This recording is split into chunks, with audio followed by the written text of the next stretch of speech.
Minasan konnichiwa, vidéo yokoso, Nihongo Munabirasho. Bonjour et bienvenue sur cette nouvelle vidéo. Comme je vous disais, je vais faire une vidéo complètement différente qu'on appelle ChatGPT. Vous allez voir que c'est une aide extrêmement intéressante qui va vous permettre de progresser en japonais par rapport évidemment aux questions que vous allez poser.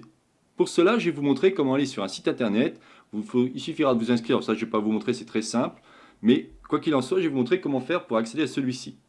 Lorsque vous tapez dans un moteur de recherche OpenAI, vous cliquez ici sur le premier lien, là, je vous l'entoure en rouge, et vous accéderez à un site. Alors c'est en anglais par contre, désolé, mais bon, vous savez que quand vous apprenez le japonais, bien entendu, il faut avoir quand même des bonnes connaissances aussi en anglais, puisque vous avez au moins 50% des mots qui sont en anglais dans la langue japonaise, puisque lorsqu'il y a eu l'invasion, automatiquement, ils ont fait en sorte de créer deux alphabets. Rappelez-vous de ça par rapport aux mots étrangers, onomatopées, et ainsi de suite, on appelle les katakana. Donc voilà pourquoi l'anglais est important.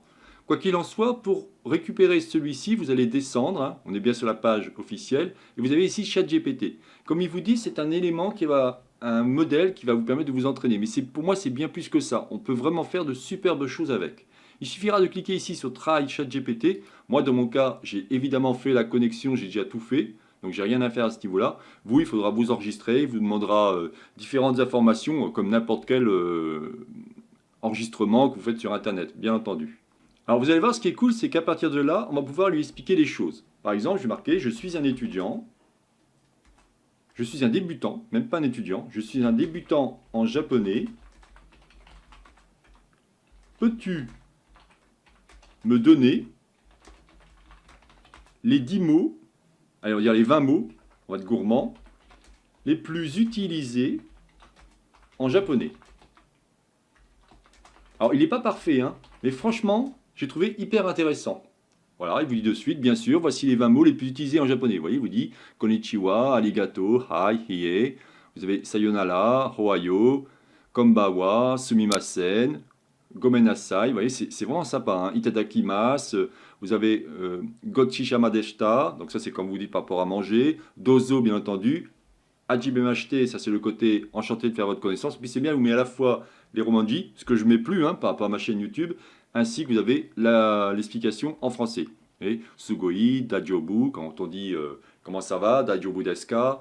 Là vous avez beau, belle, propre, donc kile, oishi, quand on dit quelque chose de bon, c'est bon, oishide. Tanoshi, c'est quelque chose d'amusant, de plaisant, et ainsi de suite. Alors ce qui est génial avec cet élément, c'est que vous allez pouvoir vraiment, il va pouvoir vraiment vous aider sur plein de choses. Par exemple, si je fais ici un CTRL V, peux-tu m'expliquer comment fonctionne la particule madé? On l'a vu la dernière fois, mais imaginons que vous voudriez aller beaucoup plus loin, avec des exemples en japonais traduits en français. Et on pourrait dire, je suis d'un niveau en dessous de JLPT 5. Vous savez qu'en japonais, vous avez différents niveaux de JLPT 5 à JLPT 1. Et bien entendu, ce qu'il faut, c'est... Alors, c'est pas top, mais ça va quand même vous donner quelques idées, quelques informations qui peuvent être sympas par rapport à ça. Allez, on y va, on voit ce qui se passe. Alors, il dit oui, bien sûr, la particule madé est une particule de lieu de temps en japonais qui indique une limite ou une destination temporelle ou spatiale. Vous voyez que c'est un petit peu différent par rapport à ce que je vous ai dit. Donc là, il vous donne quelques exemples assez simples. Je vais jusqu'au Japon. Donc là, il vous dit Watashi wa Nihon made ikimasu. Vous voyez, c'est vraiment génial, vous l'avez ici. Alors je vais le laisser finir quand même, parce qu'il va me faire combien d'exemples, je ne sais pas. J'aurais peut-être dû lui donner...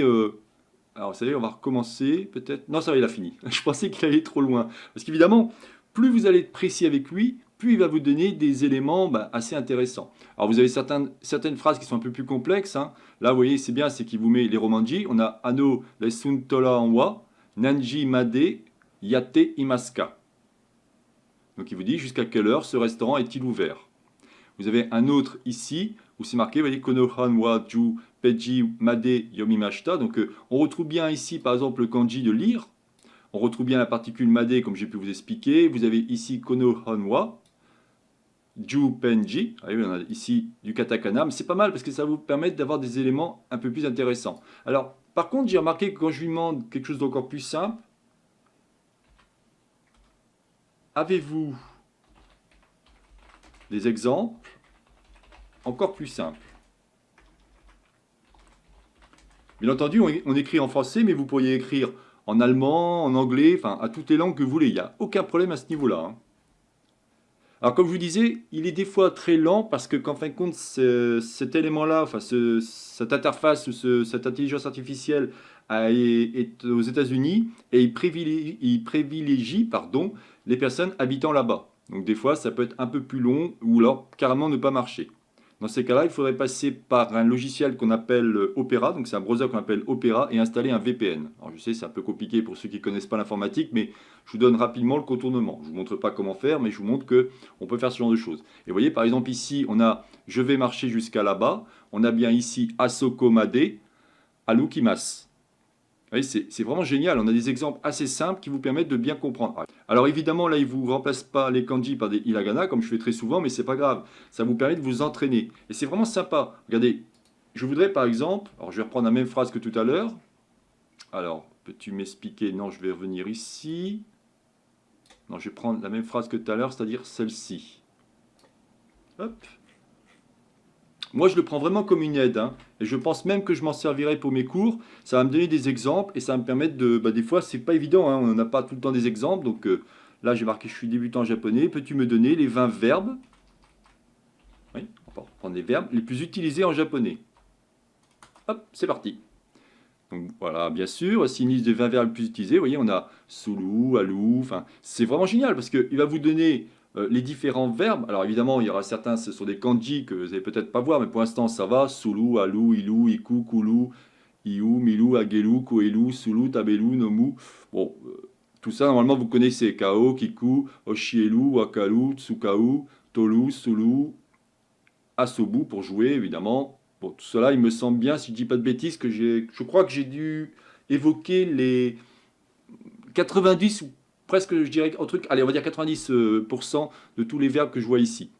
Voilà, bah écoutez, ce qui m'intéressait de vous montrer, c'est ce petit jouet, hein, c'est vraiment une aide, mais croyez-moi, c'est en train de prendre une puissance énorme dans tous les domaines, parce que là, évidemment, je vous expliquais par rapport au japonais, puisqu'on fait du japonais ensemble, mais ça peut être pour n'importe quoi, hein. Ça peut être, moi par exemple, je travaille sur Blender, je vais pouvoir faire ce qu'on appelle des shading avec de l'OSL avec Blender, ça peut être des mathématiques, ça peut être de la poésie avec des alexandrins, ça va être de la géographie, il va m'expliquer des choses, enfin, c'est hallucinant. Pour moi, c'est une révolution par rapport à Google qu'on a eu avant.